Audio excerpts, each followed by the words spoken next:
चर्चाएं हो रही हैं, कम से कम एक चर्चा तो पकड़ो जिससे तुम्हारे हृदय मंदिर के पट खुले और तुम्हें साक्षात्कार हो जाए भगवान का।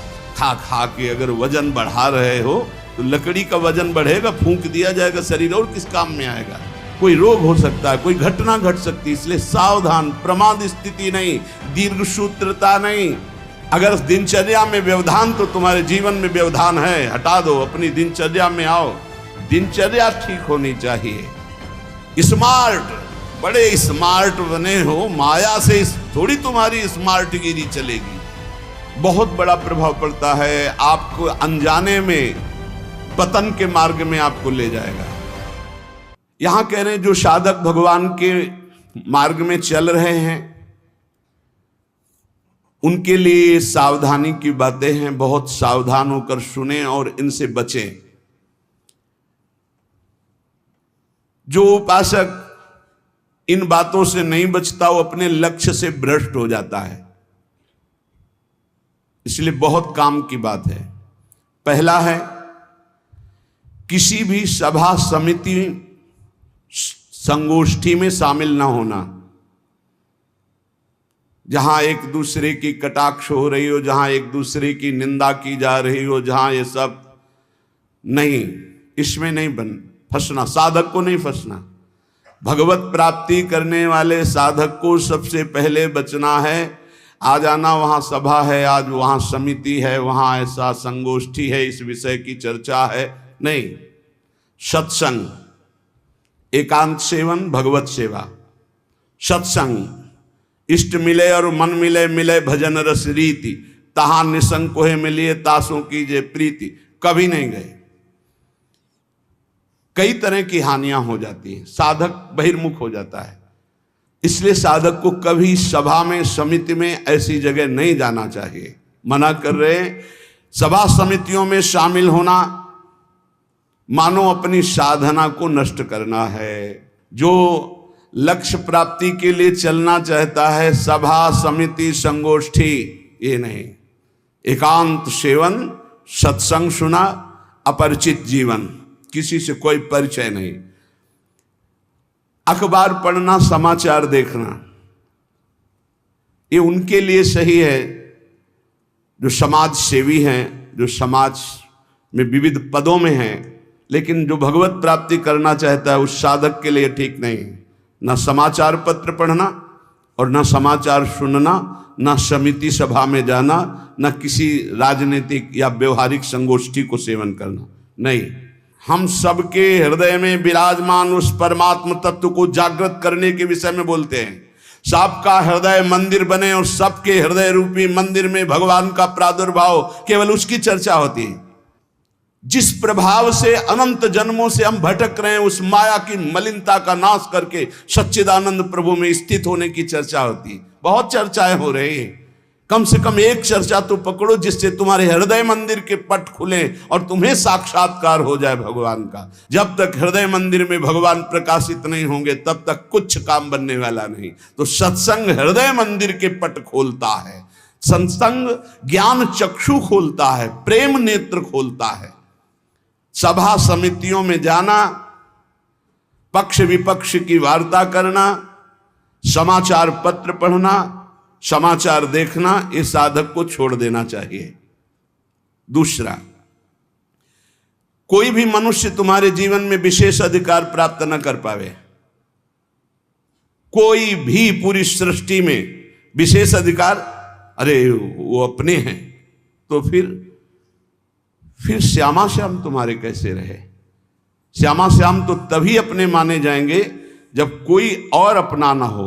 मेरे तो गिरधर गोपाल दूसरो न कोई, सिद्ध महान प्रेम रस में डूबी हुई मीरा जी के वचन है। मेरे तो गिरधर गोपाल दूसरो न कोई। गोस्वामी तुलसीदास जी, एक भरोसो, एक बल, एक आस विश्वास, एक राम घनश्याम हित चातक तुलसीदास। किसी भी मनुष्य से विशेषता पूर्वक आपका संबंध ना होने पावे, स्थान विशेष में आसक्ति ना होने पावे, वस्तु विशेष में स्वाद ना आने पावे। भगवत प्राप्ति करना है तो दूसरी बात सावधानी पूर्वक, कोई हमारा विशेष नहीं, कोई खास नहीं, कोई वस्तु, व्यक्ति, स्थान, कोई विशेष हमारे नहीं। जहां राखो तहां रहो, मान सुख रास है। जहां मेरे स्वामी जैसे रख रहे हैं वैसे रह रहा हूं। मेरा नहीं, मेरे स्वामी कहे जब चाहे तब हटा दे, जब चाहे तब रख ले, उनकी बात है। वस्तु जैसा चाहा वैसा भेज दिया, वैसा हम उसका सेवन कर रहे हैं। हमारे लिए कोई खास वस्तु नहीं, मेरे स्वामी ने भेजा इसलिए बात है।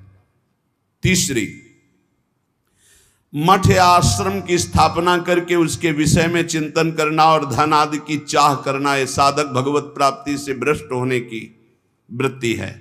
ये सिद्धों का कार्य है, साधकों का नहीं। मठ आदि की स्थापना करना ये सिद्धों का कार्य, आचार्यों का कार्य है। आश्रम आदि की निर्माण वृत्ति करके फिर उसके संचालन के विषय में चिंतन करना, फिर रुपया पैसा इकट्ठा करना, और जब मर गए तो बाद में जो 4 शिष्य हैं आपस में झगड़ा करना, मुकदमाबाजी शुरू होना। बचो इससे। जैसे बने बनाए मंदिर हैं, बने बनाए जगह हैं, हमको वास मिल रहा है, वास कर रहे, हटा दिए जाएंगे, फिर फुटपाथ में बैठ जाएंगे, पर हमारा कोई चिंतन चुरा ले, ऐसा नहीं। हम ऐसा कुछ नहीं करेंगे जिससे हमारा चिंतन बंटवारा हो जाए। मेरे प्रभु हैं, वो थे, वो रहेंगे। उनके एक निमिष मात्र से अनंत ब्रह्मांडों का सृजन हो जाता है। वो जहां रखेंगे जैसे रखेंगे। जहां राखो तहां रहो, मान सुख रास है। उपासक किसको बैठा ले?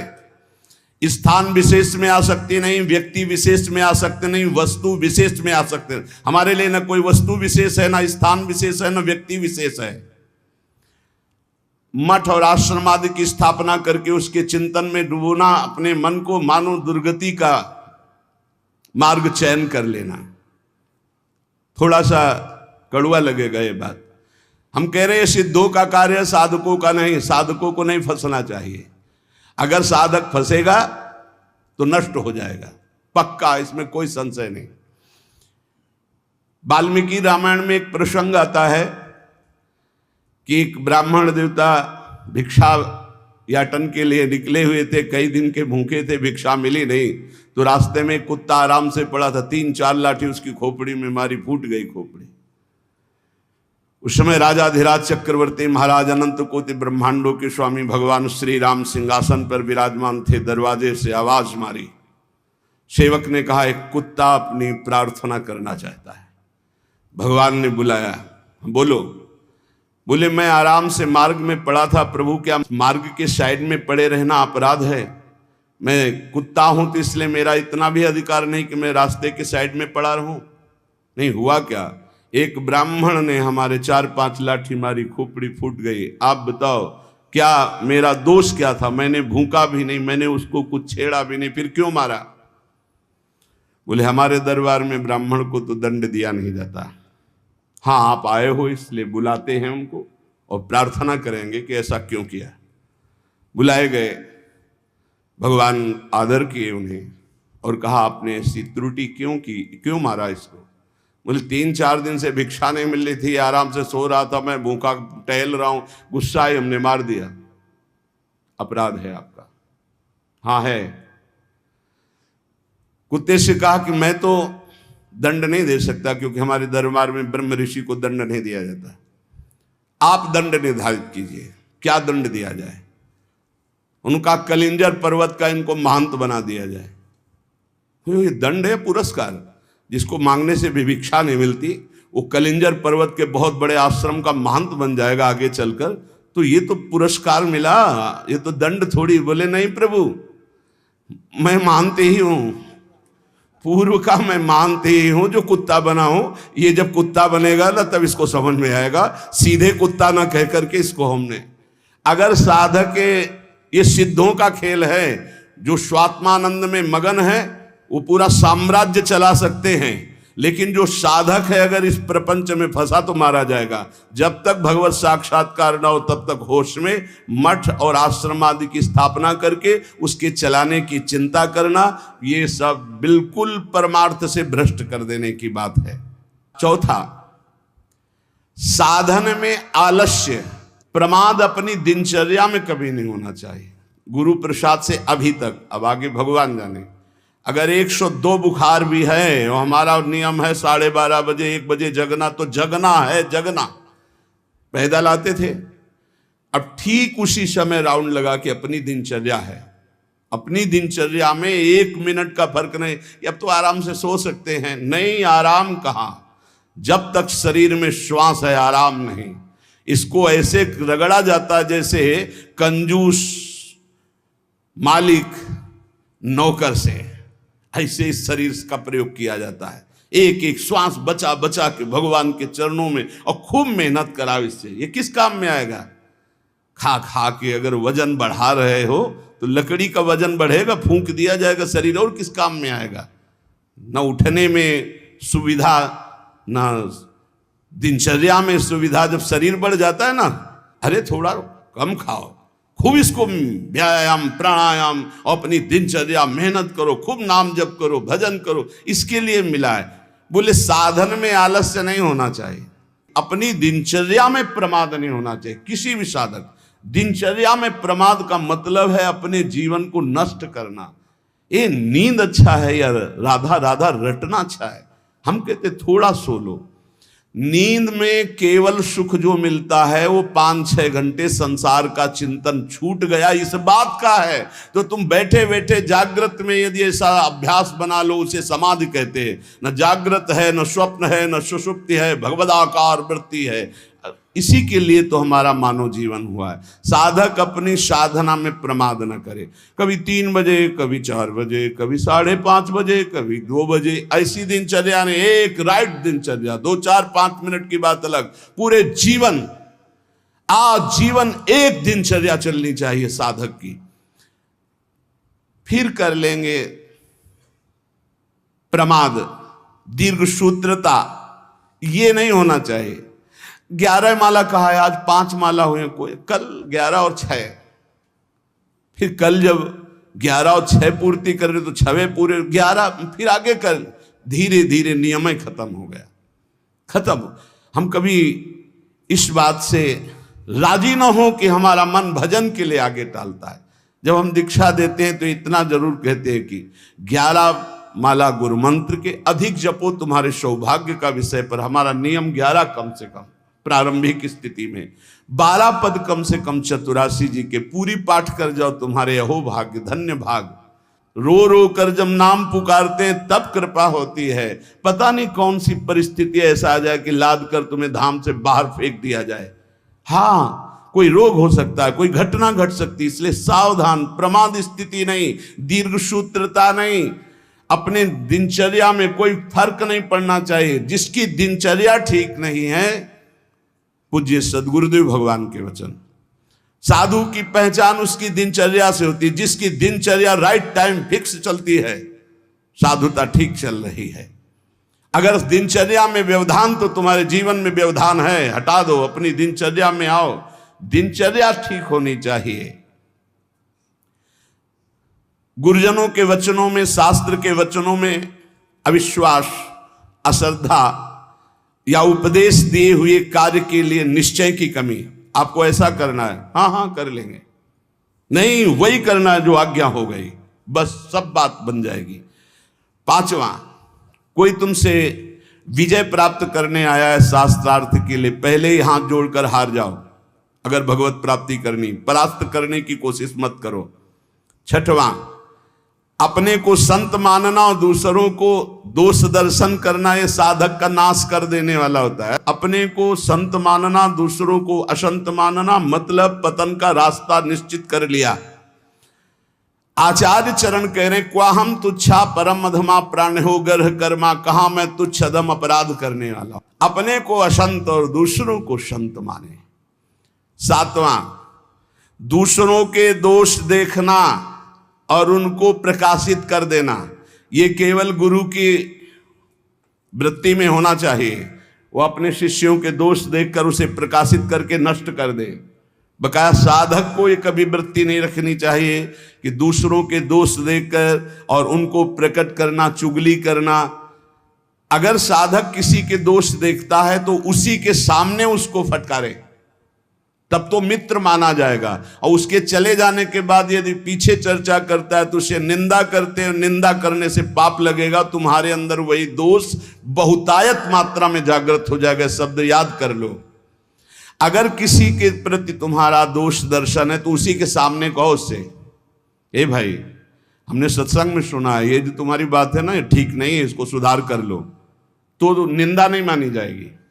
वो चला गया, इसके बाद आप उसकी चर्चा करते हैं, अब ये पाप होगा। पर निंदा के कीते आवत नहीं कछुआत, मूर्ख पर्वत पाप को ले चल अपने साथ। 8वां, किसी भी मनुष्य का ना शरीर से अपमान, न वाणी से अपमान, और न मन से उसके नाश का चिंतन। जो तुम्हारा अहित कर रहा है, तुम्हारी निंदा कर रहा है, तुम्हारा अपमान कर रहा है, तो तुम्हें लौट कर अपमान नहीं करना। यह सिद्धांत है भगवत प्राप्ति का। और मन से संकल्प नहीं बनाना कि भोगोगे, क्योंकि तुम भजन करते हो, अगर ऐसा सोचे तो वो भोगेगा जरूर, लेकिन तुम्हारा भजन भगवत प्राप्ति के योग्य नहीं रह जाएगा। 9वां, पर चर्चा, बैठकर सदैव दूसरे के विषय की चर्चा। ये साधकों में कुछ दोष होते हैं, इसलिए इसका सुधार करना चाहिए। पर चर्चा, पर निंदा से साधक को बहुत बचना है। ये जबान बहुत दुष्ट है, इसको रोको, वाणी को रोको। वाणी एक अमोल है, जो कोई बोले जान, हे तराजू तौल के तब मुख बाहर आन। और 10वां, सीरियल, नाटक, सिनेमा, नौटंकी, ये सब साधक नहीं। असत साहित्य नहीं पढ़ना, नहीं देखना, नहीं सुनना, बहुत बड़ा प्रभाव पड़ता है। इससे बहुत बड़ा प्रभाव पड़ता है, बहुत बड़ा प्रभाव पड़ता है। आपको अनजाने में पतन के मार्ग में आपको ले जाएगा। आपको सुनना है सत्संग तो सुनने वाला यंत्र रखिए। ये सुनने के लिए ये जो टच वाला मोबाइल है, बचो इससे, पक्की बात है।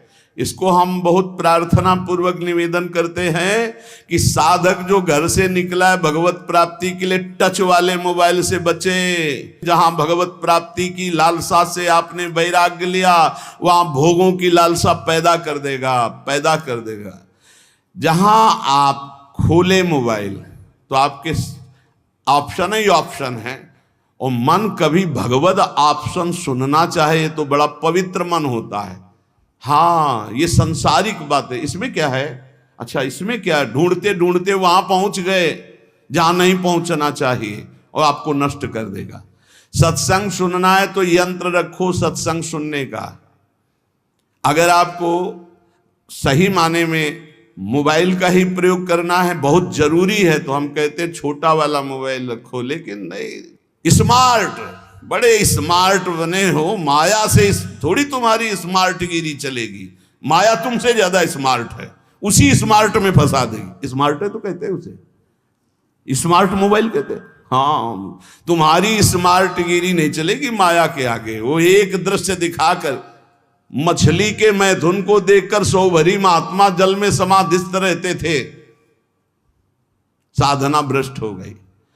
अजामिल लकड़ी लेने गया था, वैश्यागमन देख करके उसकी बुद्धि भ्रष्ट हो गई, उसी वैश्या में आसक्त हो गई। प्रार्थना है, बहुत बिना मोबाइल के नहीं चलता तो 1800 वाला ले लियो, 2000 का जो नहीं आता इतना बड़ा। भाई बहुत बात करनी, कहीं कोई तुम्हारा पदाधिकारी हो तो भाई देख लियो।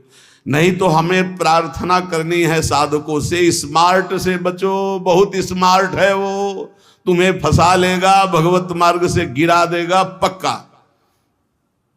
पक्का गिरा देगा। मान लो हम कह रहे हैं, लेकिन कोई नहीं मानने के लिए तैयार है। और किससे बात करनी? श्री जी के लिए ये स्मार्ट काम नहीं करेगा, वहां फोन बात होगी नहीं, वहां तो राधा नाम काम करेगा, राधा राधा राधा राधा राधा। हाँ, कुछ ऐसी आवश्यकताएं हैं जिनकी जरूरत है, क्योंकि बिना उसके काम नहीं चल सकता। तो हम कह रहे जहां तक हो सके, और अगर किसी को बहुतय की रखना है तो बहुत हिम्मत करो, कसम खा लो कि कभी हम और क्षेत्र में नहीं जाएंगे। बहुत बड़ा क्षेत्र है। आज कोई भी व्यक्ति हमको प्रायः ऐसा नहीं दिखाई देता जिसकी कनपटी में मोबाइल ना लगा हो। भगवान का ये बहुत विचित्र कलयुग, भगवान ने ये यंत्र चलाया है, बहुत विचित्र। ये भगवान की बहुत माया चली। तो कह रहे नाटक, सिनेमा, फिल्म, सीरियल, समाचार, बचो भाई। अगर भगवत प्राप्ति करना है तो थोड़ा सावधान हो जाओ। 11वां, शास्त्र विरुद्ध कोई भी आचरण ना हो, नहीं तो भय को प्राप्त हो जाओगे। बड़े शेर दिल होकर के भी तुम्हें गुलामी ऐसे की सहनी पड़ेगी जो तुम सोच नहीं सकते। अगर अशास्त्री थोड़ा भी कर्म हुआ तो वही तुम्हें रौंद देगा। एक छोटा सा, एक नीच प्रवृत्ति वाला तुम्हारे ऊपर शासन कर लेगा। हमारी बात को समझना, जो लिखा है, शास्त्र विरुद्ध कोई भी आचरण तुम्हारे शेर दिल को रौंद देगा। शेर दिल का मतलब समझते हो, साधु सिंहवत होता है, बिल्ली बना देगा। वही तुम्हें डाउन होना पड़ेगा, वही तुम्हारी हंसी उपहास, वही तुम्हारी निंदा हो जाएगी, अशास्त्रीय आचरण। 12वां, बड़ों के आने पर खड़े हो जाना चाहिए, नहीं तो प्राण शक्ति कमजोर होती है। अपने से पूज्य और बड़े जन आवे तो हाथ जोड़कर खड़े हो जाने से हमारी प्राण शक्ति मजबूत होती है। पक्का मानो, ये जो दिल कमजोर हो रहे हैं ना, इसका कारण खान पान व्यवहार अशास्त्रीय, ये जो सुबह 8-10 बजे तक सो रहे हैं, आयु नष्ट हो रही, ये जो नाना प्रकार के बाहरी भोजन कर रहे हैं, इनसे अपने यंत्र कमजोर हो रहे हैं। जो अशास्त्रीय कार्य हो रहे हैं, उनसे जीवनी शक्ति नष्ट हो रही, प्राण शक्ति कमजोर हो रही। पक्का मानिए, आज प्रायः लोग ऐसा ही है कि 1-2 बजे रात्रि के सोते हैं और 8-10 बजे जगते हैं। हमारी प्रार्थना है भुवन भास्कर उदय हो रहे और आप सो रहे, तो आपकी श्री, कीर्ति, यश, पवित्रता, प्राण शक्ति, जीवन शक्ति, इन सब का नाश हो रहा है। अरे प्रातः काल भगवान उदय हो रहे हैं, हाथ जोड़कर प्रणाम मात्र कर लो। नार्घ देव तो प्रणाम तो कर लो, भुवन भास्कर पधारे सूर्य नारायण, लेकिन नहीं, 10-11 बजे तक सोते। प्रायः दिनचर्या बन रही। सही माने में 10 बजे सो जा, 11, 12, 1, 2, दिन में 1 घंटा विश्राम का। जिसको दिन में विश्राम नहीं तो 9 बजे सो जाओ। 5 घंटे सो जाना बहुत होता है, 5 घंटे बहुत। अभ्यास योग युक्तेन, जैसा आप अभ्यास कर लो वैसा। आपने अभ्यास कर लिया 3 घंटे में, तो 24 घंटे में 3 घंटे में काम हो जाएगा। आप अभ्यास कर लो। अरे साधना एक बार सोने का समय दे दिया, इसके बाद बस फिर नींद नहीं आनी चाहिए, फिर नींद नहीं आनी चाहिए, हर समय ऐसे नींद। और 13वां, किसी भी वस्तु से या जीव से घृणा नहीं करनी। हमें प्रयोग नहीं करना, हमें घृणा नहीं करनी किसी भी वस्तु से, किसी भी जीव से। सब भगवान की सृष्टि, हमारे लिए जो आदेश है हम उसका खान पान करेंगे, उसका पालन। हमें घृणा किसी से नहीं, किसी से नफरत नहीं। ये घृणा नफरत ये भगवत मार्ग के पथिकों में नहीं होती। विपत्ति में घबरा करके किसी और से सहयोग मांग लेना, ये बहुत खास बात है। बैठे रहो, प्रभु देखते हैं, बने तो आपसे बने, नहीं तो बिगड़ जाए, देखेंगे आप कैसे बना। पक्का गिरते गिरते गोद में हो जाओगे। कई बार हमने अनुभव किया सेकंड का, अगर सेकंड की चूक हो जाती तो ऐसी घटना घट जाती है। सेकंड की चूक नहीं होने दी मेरे प्रभु ने, हमने कई बार देखा है। इसलिए भारी विपत्ति में घबरा कर किसी और का सहयोग लेना कभी ऐसा अनन्य भक्त के द्वारा नहीं होना चाहिए। अब क्या होगा? वही होगा जो प्यारे राम जी को भाएगा। और राम जी मंगलमय है, पक्का मंगल ही होगा, अमंगल नहीं हो सकता। भक्तों का सदैव ऐसा ही होता है। वही होगा जो हमारी प्रियालाल चाहते, वही होगा जो हमारे इष्ट चाहते। इष्ट मंगल भवन है, अमंगल हो नहीं सकता। भारी संपत्ति प्राप्त हो तो फूलना नहीं कि अब तो। वैसे सही बात देखो, जो भगवान का भजन करते हैं उनके लिए हर कोई वस्तु हर्ष वाली नहीं होती। किसी में हर्ष होता है, बहुत ही बढ़िया चीज मिल गई, बहुत सब, हर चीज नाशवान है। हर चीज, हर वस्तु, यहां जितना दुखालयम शाश्वतम नाशवान, यहां की कोई वस्तु हर्ष देने वाली है, सुख देने वाली है। प्रतिपल नष्ट हो रही, पर ज्ञान सही है नहीं है इसलिए हम हर्षित हो जाते हैं कि हमको अमुक वस्तु मिल गई, अमुक व्यक्ति मिल गया, अमुक पदार्थ मिल गया। किसी भी कारणवश अकस्मात आपकी बात सिद्ध हो जाती है, जो आप कह दिए, तो आप उसके सिद्ध हो जाने पर जो आपने कहा आपको दुख होना चाहिए। आपने जो चाहा वो हो गया, आपने जो मांगा वो हो गया, आपने जो कहा वो हो गया, तो आपको दुख मानना चाहिए। नहीं नहीं, ये अगर बात मेरे अंदर आ गई तो मैं भगवत प्राप्ति नहीं कर पाऊंगा, इस बात का दुख होना चाहिए।